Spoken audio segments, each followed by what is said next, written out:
It was one of those crisp Colorado evenings at the U.S. Air Force Academy, the kind where the sky stretches endlessly above the mountains and the stars seem close enough to touch. The air carried that unmistakable chill that hinted at pride, discipline, and anticipation. Inside the Academy's grand dining hall, everything gleamed.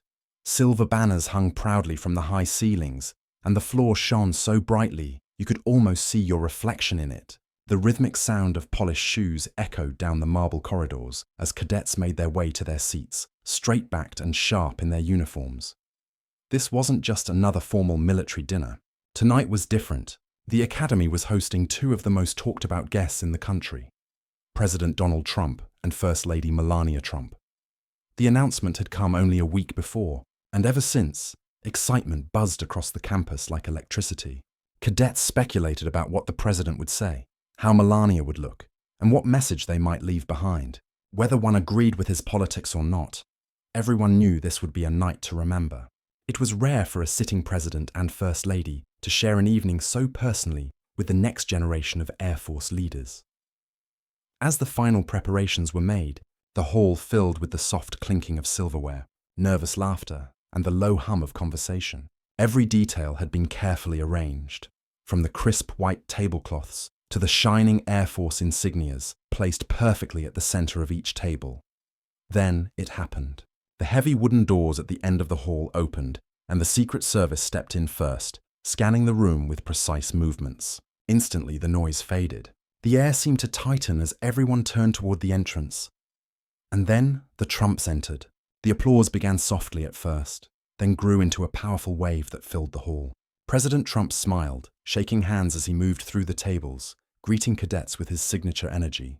Melania followed gracefully beside him, dressed in a simple yet elegant gown, her warm smile radiating calm and poise. As the national anthem began to play, every cadet rose to their feet, saluting the flag as the Trumps stood proudly at the front. Dinner soon began, laughter and conversation filling the room once again. But beneath the joy and excitement, no one could have guessed, before dessert was served, one question would change the mood completely, leaving the entire room in stunned silence. Dinner started off light-hearted, filled with laughter and a sense of pride that seemed to ripple through the grand hall. The clinking of silverware and the soft murmur of conversation blended into a comfortable rhythm as cadets relaxed into the evening.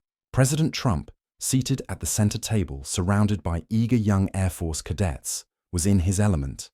He began sharing stories from his days flying on Air Force One, his tone animated and full of humor. "You know," he said, leaning forward with a grin, "Air Force One is the best flying hotel you could ever imagine, except you can't order room service without a security check first." The room burst into laughter. Even those who weren't particularly fond of his politics couldn't help but laugh. His ability to command attention, to make a serious room feel casual and alive, was undeniable. Melania, seated beside him, smiled softly.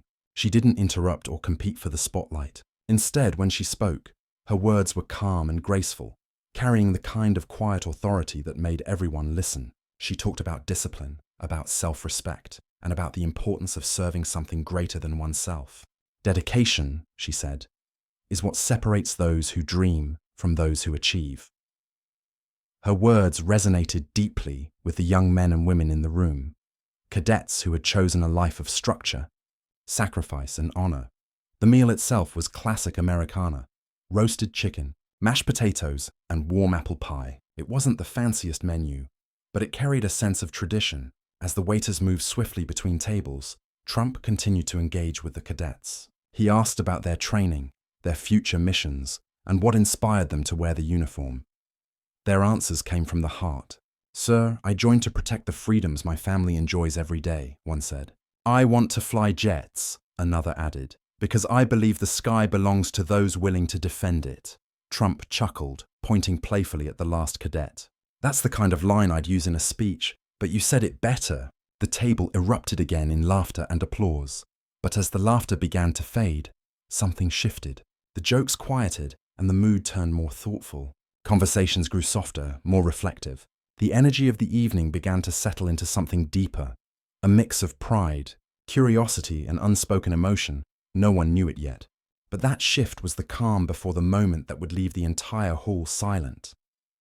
As dessert was served, the lively chatter of the evening began to mellow into a soft hum. The scent of freshly baked apple pie and vanilla custard filled the grand hall, mingling with the faint aroma of coffee. Waiters moved gracefully between tables, refilling cups and placing neatly plated desserts before each guest. Laughter still lingered here and there, but the room carried a gentle calm, the kind that comes only after a long, fulfilling evening. Melania Trump, ever observant, glanced down the table and noticed a young cadet sitting quietly at the far end. Her posture was perfect, her uniform immaculate, but her expression was thoughtful, almost distant. Her name tag read Cadet Sarah Reynolds. Throughout the evening, Sarah had smiled politely, nodded when spoken to, but hadn't joined much of the conversation. Melania tilted her head slightly, her soft voice cutting through the quiet. "Sarah," she said kindly, "you've been quiet tonight. What's on your mind?" The question caught Sarah off guard. All eyes turned toward her. She hesitated for a moment, her fingers brushing the edge of her plate. Then with a small breath, she lifted her gaze to meet Melania's. Her voice, though calm, carried weight, the kind of honesty that comes from deep reflection. "Ma'am, Mr. President," she began, "I joined the Air Force because I believe in service, in giving back to a country that gave me everything. But sometimes," she paused, her words trembling just slightly, "it feels like our country is divided, like no matter how much we serve, we're still fighting each other instead of standing together. My question is, how do we fix that?" The hall fell utterly silent. Forks froze mid-air. Even the clinking of coffee cups stopped. The echo of her words seemed to hang in the air like a quiet challenge. It wasn't a political question. It wasn't a question meant to impress. It was raw, real, human. President Trump leaned back in his chair, his expression thoughtful. For once, the man known for his quick replies said nothing. His eyes moved across the room, then back to Sarah. Melania, seated beside him, looked at the cadet with unmistakable empathy. For several long seconds, the entire hall seemed to hold its breath. The weight of Sarah's question, simple yet profound, lingered heavily in the silence. And then finally President Trump spoke. His voice, usually commanding, came out softer than anyone expected. "You know," Trump began, leaning forward slightly, his voice low and thoughtful, "that's one of the toughest questions anyone's ever asked me. And I've been asked a lot." A ripple of nervous laughter moved through the room, but he didn't join in this time. His expression was serious, his tone steady. The atmosphere shifted again. The once lively dinner now felt more like a conversation with real weight. He paused for a moment, letting the silence hang before continuing. "This country has always had differences. Big ones," he said slowly, scanning the faces of the cadets before him. "From the very beginning, Americans have argued, debated, and disagreed. That's not new.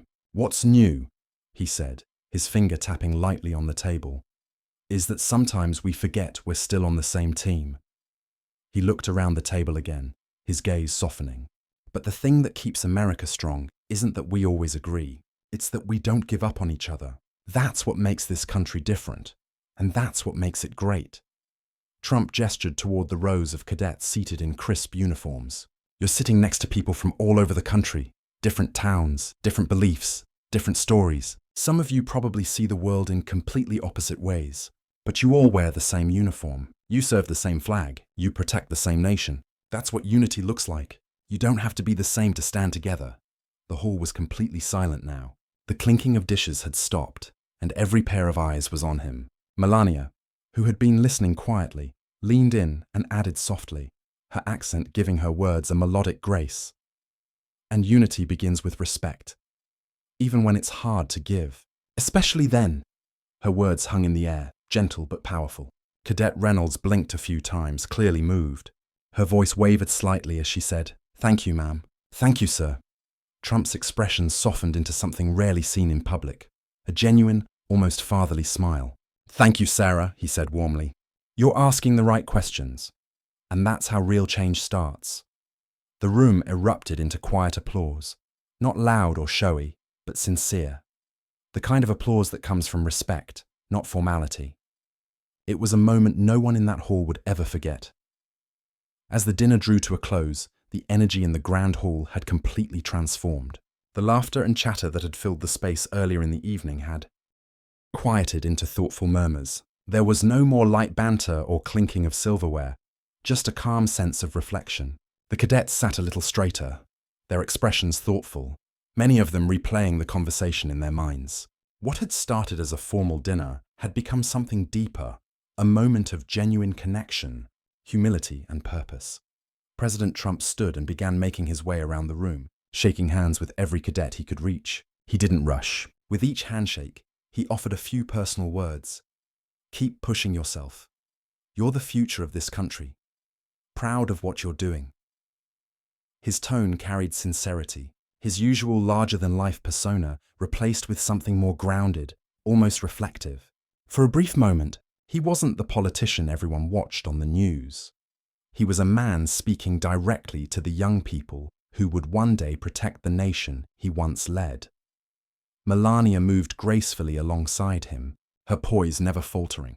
She thanked the staff who had worked tirelessly to prepare the evening, shaking hands with servers and smiling at cadets who approached her shyly. When she reached Cadet Sarah Reynolds again, she paused. Sarah stood quickly, saluting, but Melania waved it off gently and placed a comforting hand on her shoulder.